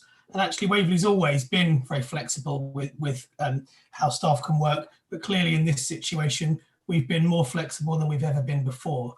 And so actually, there is some good news in there for the organisation, because it does show that when we can be flexible with our staff, then staff will achieve the results that are needed, but in a way that works for them. So that would be my main observation, and also that it's something which is being reflected in lots of other organisations. You're seeing that staff, when they have that flexibility, they will have the overall rates of sickness going down. And of course, with our long-term plans, particularly for the berries and the saving on space and more flexible working, this looks to be set to be a permanent feature of life going forward. Yeah, I mean, this is something that I'm sure David will be speaking on in the future at this committee, but going forward, certainly the way that we're working at the moment isn't the template. This has been a forced change, but we can certainly learn from it. And to have a balance of HQ working, on-site working, and working from home, where that's the most efficient way to do things, then that's what we should be looking at, because it will save the council money and it will allow us to work in a more efficient way. Okay, thank you. I've got Stephen and then Jerry. Stephen first. It's just a quick question on the nature of the complaints. There's been a bit of an uptick in the last quarter, indeed over the last 2 quarters for level 1. Quick comment as to whether they're on any particular topic. I'd probably have to come back to you on the detail of that, but yes, there has. I agree with your observation there, Councillor Mullen. There has been an increase in complaints. I could speculate that there are people are frustrated and they're at home, and some people, if not everybody, have the time to write in and complain. But I think that would be wrong, and that would only be speculation. So I won't say so. I don't know. And it's something for us to track as we go forward, Chairman, I think. Don't know about other councillors, but I've certainly had an increase in the amount of correspondence and questions I've had from members of the public. I'm sure it's related to sitting at home more too much. But there we are. Jerry. I'm glad you agree with me. Jerry? Yeah, thanks, Chairman. It's funny, isn't it? I think up to a year ago, people were sick of work, and now people are sick of not going to work. The world's turned upside down. But see on page 95, top of the paragraph, bottom of the paragraph at the top of page 95 there, where it says that HR continues to focus on long-term sickness reduction with proactive expert case management and support. I just wondered, sort of, what does that mean? What expertise or what qualifications have we got? Doctors or psychologists or whatever within our ranks, or but what are we talking about there? Or is this online support? Presumably we can't have face-to-face support at the moment. And the other thing, just that Robin's just mentioned, talking about home working and talking about where it's most efficient way to work. Do we have a way of measuring the efficiency of home working versus because obviously that really is the crux of it when it's when we come down to this in a few months' time and we're saying to people, you know, we need you to come back to work. We don't need you to come back to work. You can carry on from home, and you know, obviously some people are going to be happy and some aren't. Do we have a way over the past year, for instance, of measuring the efficiency comparative, you know, between home working and from the offices? Because, you know, because is it actually what we're really going to need is everybody back there because we're going to have to be so efficient, and that is the most efficient way, or are they actually more efficient working from home because they work all night, all day? Big question. You're probably not the best person to answer that, are you? Yep, I am. So first part of that question in terms of, you know, who we have that has the expertise to deal with staff sickness. Well, in the first line of defence is our own HR team, who are very experienced at, you know, supporting staff with any sickness issues. And beyond that, we have a service that we procure called First Care, which means that when staff are sick, they can register their sickness with First Care, and where necessary and where appropriate, will speak to a nurse or a medical practitioner who can give them advice on their sickness and provide them with any support that they need. Beyond that, we have our employee assistance helpline, which is also available to counsellors, and that's a very good service. And then for particular cases where more specialist input is needed, we refer people to occupational health, which are specialist medical practitioners who will look at and talk to staff about the issues they're experiencing and provide recommendations as to how the organisation can best support them. In terms of the whole question of working from home versus working in the office, I mean, I understand entirely, Councillor Hyman, where you're coming from. I would have to make one correction, which is it's not a question of getting people back to work. The vast majority, if not all of our staff, have been working the entire time. So I think what you meant was they're getting them back to the office rather than getting them back to work. But that's a very important distinction to make because staff have been working incredibly hard. So I think some of it, you answered your own question there, Councillor Hyman, because it is a question of what job people do and the extent to which they need to be in the office. So we will look at the job that people do, what their own preference is, and that preference may come from the way that they work best because of their temperament, or it may be because of the space they have or don't have at home. So where we've had members of staff in a pandemic happy to work on kitchen tables and sitting on beds, that's the right thing to do. Clearly that's not the right thing to do going forward 5 days a week. So we will look at all of those factors and we'll be engaging with managers to talk through what is the best way for your staff teams to work.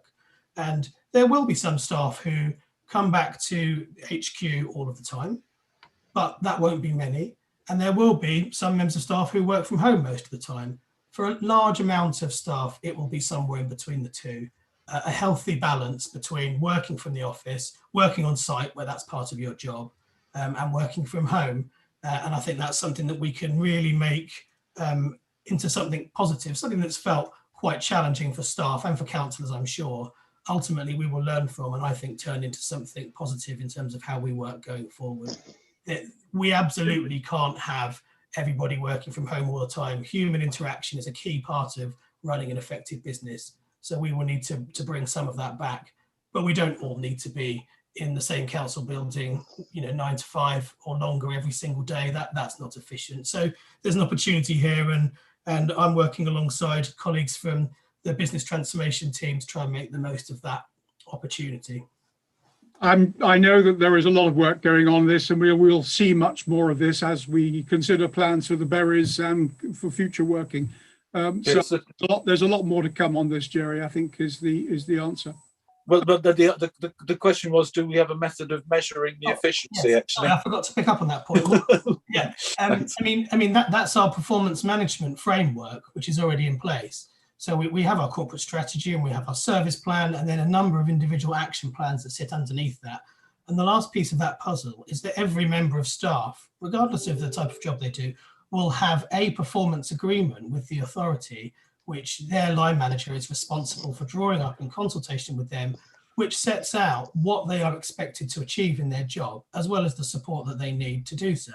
And on a regular basis, line managers will check in with staff to see whether or not they are achieving what's asked of them, and then have more formal check-ins every 6 months and every 12 months to see that they are doing that. So it's very much task focused. Managers are responsible for setting those tasks and making sure that staff are performing. And if they're not performing, looking at what support they need or what other intervention is necessary. Thank you, Robin. Okay, and last question then to move on. John? Very quick one. It's page 95. We have one level 2 complaints there, but you've got no level 1. I would have thought the reporting would be a level 1 followed by a level 2. Have I missed something? And I'm disappointed, Chairman, to have, obviously we don't tend to have many complaints in my service area, and what that usually means is 100% compliance against the timescales. I'm afraid that we had one level 2 complaint in this quarter, which missed the time frame by 2 working days, and that means I've gone from the dizzy heights of 100% to plummeting down to 0%. So I'm personally, genuinely upset to see that. There are situations where something will go directly to a stage 2 complaint, and there's various reasons for that, but there's the option within our process to escalate something immediately to a level 2 complaint if, for whatever reason, it's basically already been through the type of process that the level 1 complaint would go through. Thank you. Okay, thank you very much indeed. I will draw that to a conclusion. We've put some interesting thoughts into the minds of our officers, and they have answered our questions, for which many thanks. Let us move on then to item 11, which is the Property Investment Advisory Board update. We may need to move into exempt session if people want to analyse the pink paper in any detail. But before we consider that, let's do as much as we can in open session. And is it Mark Merriweather or Peter to introduce this? Mark, did you want to say anything? I'll leave it to Peter. Thank you, Chairman. Okay, thank you. Peter, do you want to introduce this paper then? Certainly, Chairman. And so the paper just gives an update. There's not a great deal to it, really. It gives an update on the activity in over the last year, really, last 3 quarters, not quite a year, on what the key projects are underway to start with. So that's the Property Investment Update Annex 1. So it's just the key items, run through that. The first 3, Way Hill, Fairground, Waden Lane. There's an options appraisal that's being pursued at the moment. There's something due to come forward in the next month to executive to get a steer on the best way forward on that. It's quite a complex site. All 3 of them are actually quite complex in their own right. But we're looking at what the best thing to do there is, and so that will come forward. We've had some conversations with planning this afternoon to look at some of the proposals within the actual scheme that's being worked up. The Broadwater, that's ongoing at the moment. I'm not going to say any more about that. The Red Cross, well, that's performing well. Wakewater East is still a challenge. We have some options that we're working through still. So we're still awaiting a discussion with the NHS CCG. But we are also actively discussing still with the shared workspace company Clarendon, and we have interest from a games company looking to move out of London, and we also have some interest from a clinical type company for part of the building. So there is still interest. It's just really frustrating to not be able to get it just over the line to where we need it to be. Nature of the environment we're living in at the moment.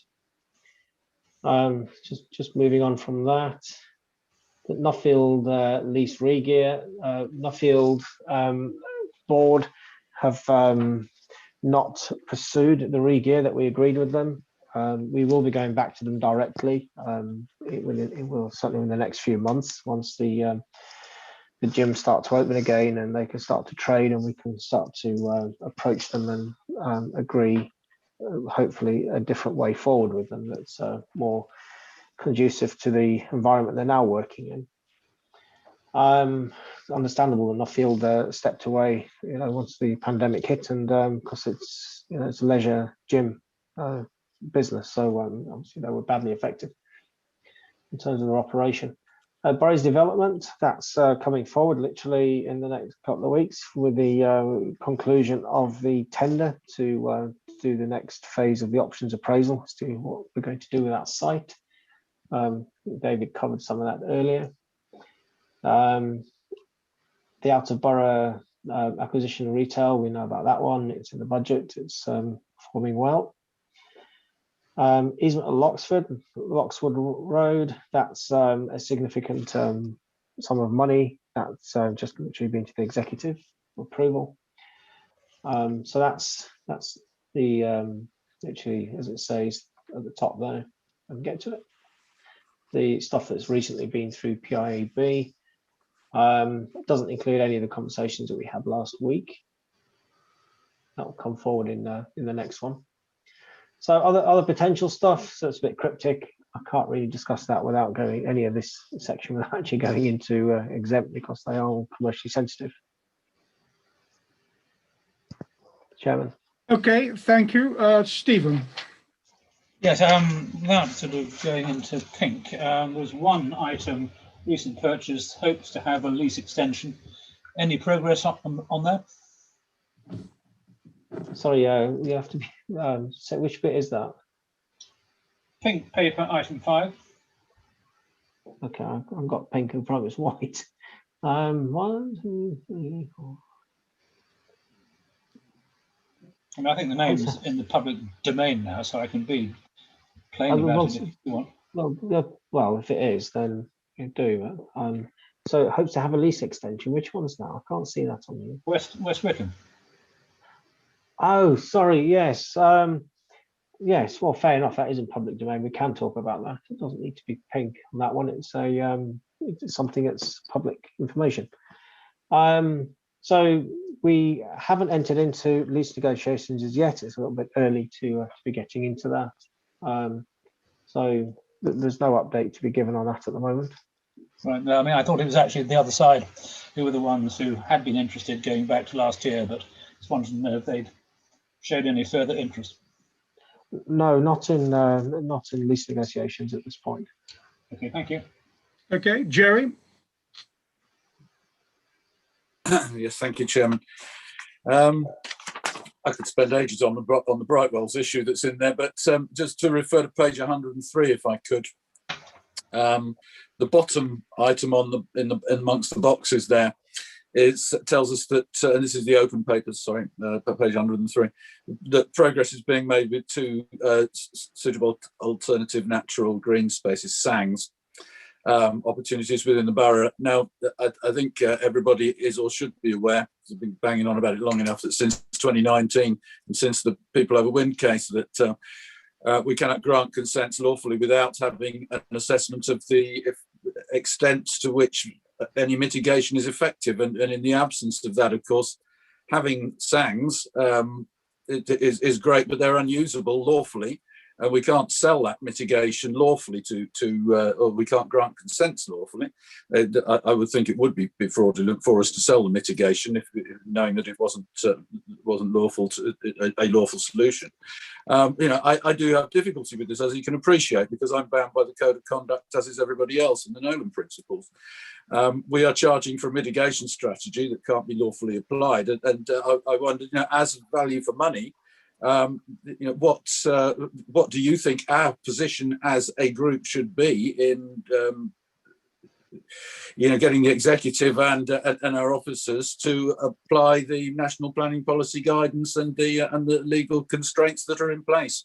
Because if we're spending money on SANGs, which can't be lawfully applied because Natural England aren't doing their bit, and that's the issue here. Natural England have got a conflict of interest.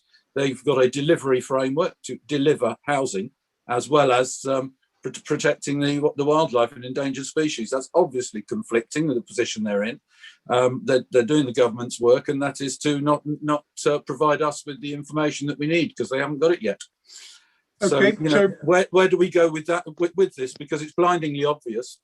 We put a moratorium in place after people overwind in May 2018. So we can absolutely, as a council, obviously from that, accept that evidence doesn't exist. If it did, we would not have gone into that moratorium. So thank you, Jerry. Okay, Peter.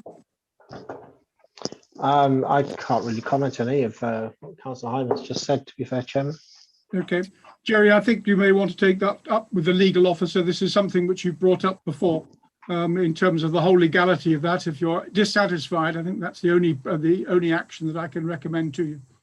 Well, if you wouldn't mind helping just to ensure that I get an answer to the basic question, is where is this assessment that we're relying on that I can't get an answer to the question? Where is the assessment of the effectiveness of the mitigation? Because if we can get past that, we can really start moving forwards, Chairman. Thanks. Well, I think, Peter, do you want to comment or not?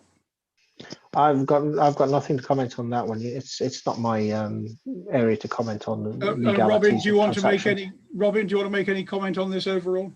No, I thought that was a helpful suggestion, Chairman, to say that Councillor Hyman should contact the legal team to ask his question. Okay, Jerry, I'm sorry, but you repeatedly asked this question or something very close to it, and I think that's very much something which you need to take up with the legal outfit. Okay, one question from me. Can you give us any information in open session on Broadwater Park? What is the timeline? When can we get resolution of what's happening here, Peter? Chairman, I really can't give any information on that at the moment. Even if we were to move into exempt? In exempt, I could tell you a little bit, but not a great deal, to be fair. Okay, well, I won't take us into exempt for something which is going to be almost nothing. Okay, but I would appreciate receiving some information on that when it's available. Absolutely, Chairman. I'll make sure that happens. Thank you. And my second question was on the berries. I think we're out for tender at the moment on that. I just wonder, can you give us some timeline on where we are on the berries development? What is likely to occur in what time frame? Thank you. So the outcome of the tender, there were 20, I believe, tenders that came in. They're all really significant amounts of information. There's a panel that's been evaluating them, and we should be seeing the end of the result of that in the next week coming forward. So we'll then be awarding from that and moving on with an options appraisal. When would be a good time to come to this committee on that subject? We can come to the next committee, Chairman, if you wish. I think the berries development would be something that all of us would feel is something significant to the workings of the council and the impact it has. So maybe we could, Mark, could we get that added to our next meeting, please? Thank you. Jerry, you had a comeback question? Yes, Chair.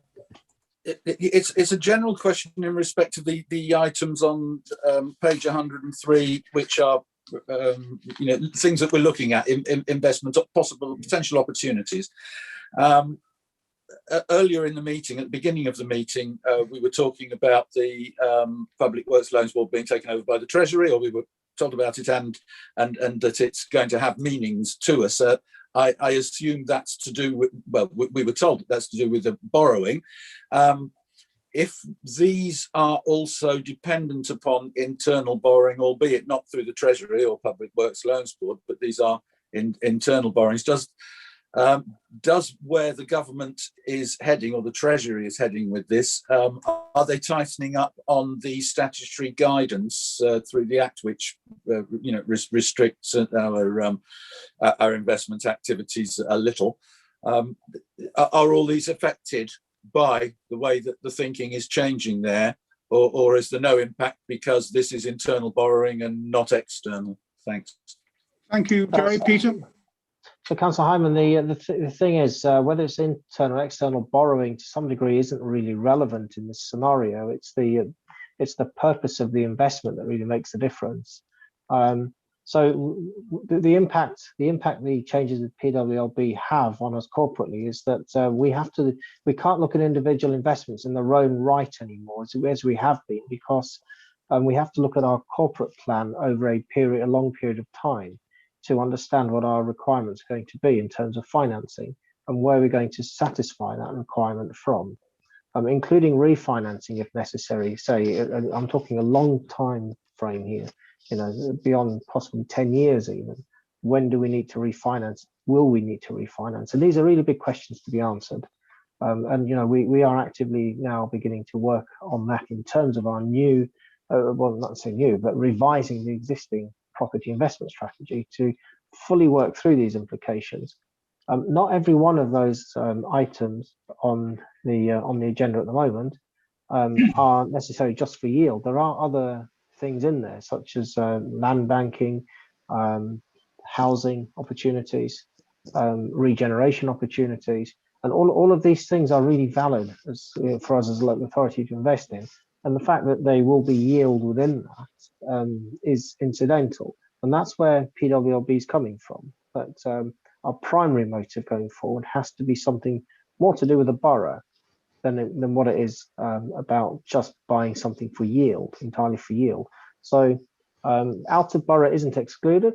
It just makes it slightly more difficult because out of borough within our economic area is probably more difficult to work with going forward. But it doesn't mean to say that because it's out of borough, that it isn't actually wouldn't have a significant influence on regeneration within the borough if it's within a closer proximity to Waverley. So there are no black and white answers to where we go with this. We've got to work through this and understand that it also comes down to our own risk appetite, comes down to our corporate strategy, comes down to our financing plan over a number of years. And there's so many more things in the mix now, so much more complication to our investment plans going forward. And we will work through them over the next couple of months as we committed to at Budget Council. And we'll come back with some answers on the table for people to understand where we plan to go.